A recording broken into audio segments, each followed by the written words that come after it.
The Zephyrian cargo ship Whisper of Tides had been drifting through the outer rim for 3 cycles when they discovered the derelict human vessel.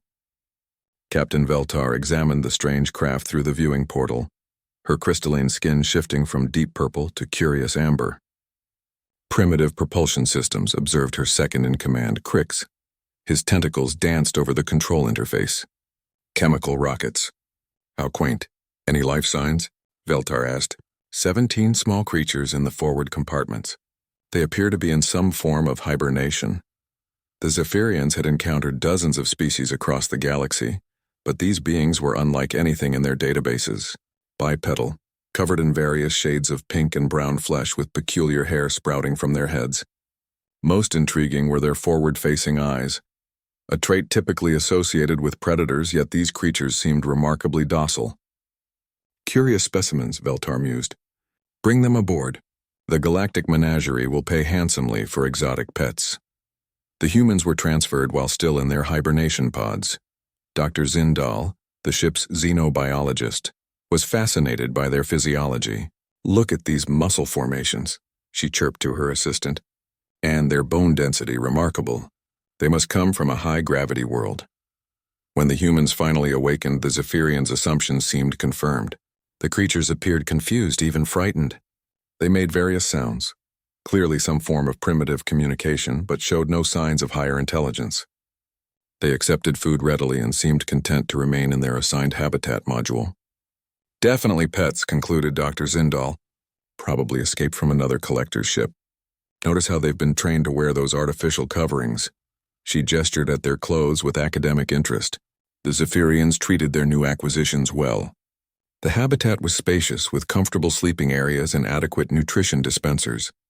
The humans seemed to adapt quickly, even forming social hierarchies typical of pack animals. One female with darker skin and short-cropped hair appeared to be the alpha, while a younger male with bright blue eyes served as some sort of scout, always watching the Zephyrians with keen interest. Captain Veltar enjoyed observing them during her off-shifts. They're quite entertaining, she told Crix. Watch how they use those manipulator appendages. The humans had begun fashioning crude tools from their bedding materials, another sign of higher-order pet behavior. For 2 weeks, this arrangement continued peacefully.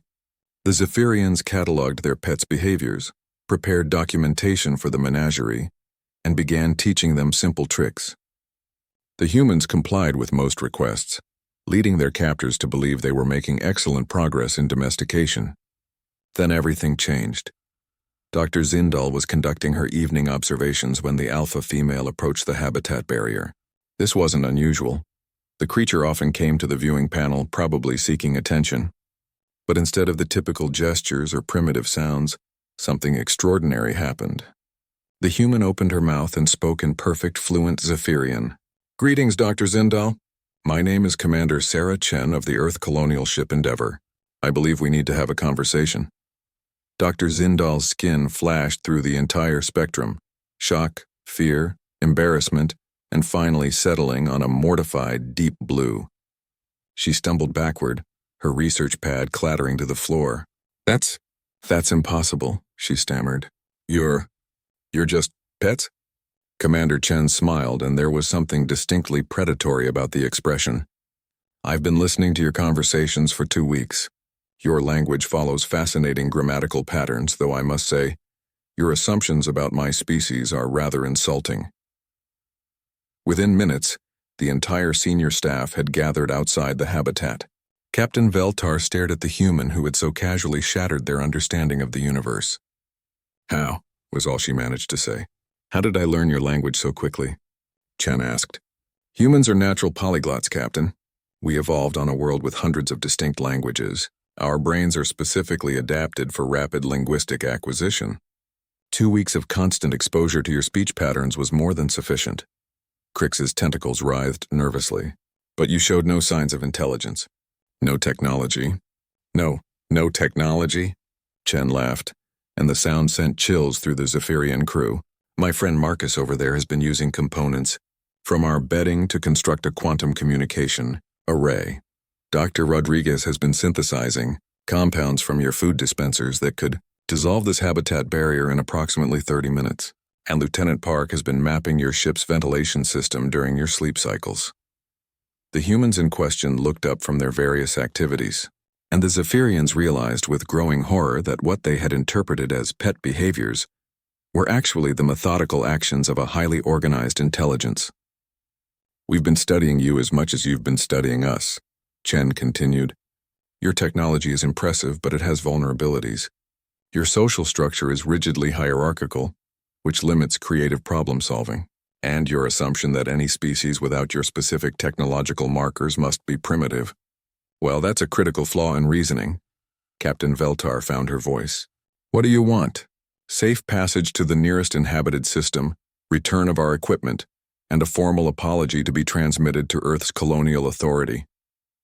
Chen's tone was polite, but carried an unmistakable steel edge. "Oh, and perhaps a revision to your xenobiological classification protocols. I'd hate for other species to endure the same misunderstanding." Dr. Zindal stepped forward, her skin now a humble shade of green. "Commander Chen, we meant no disrespect. We simply didn't recognize that intelligence comes in many forms." Chen nodded. "It's a common mistake. Humans made similar errors in our early space exploration. The difference is we learned from them." As the Zephyrians scrambled to comply with the humans' reasonable but firm demands, Captain Veltar reflected on the cosmic irony.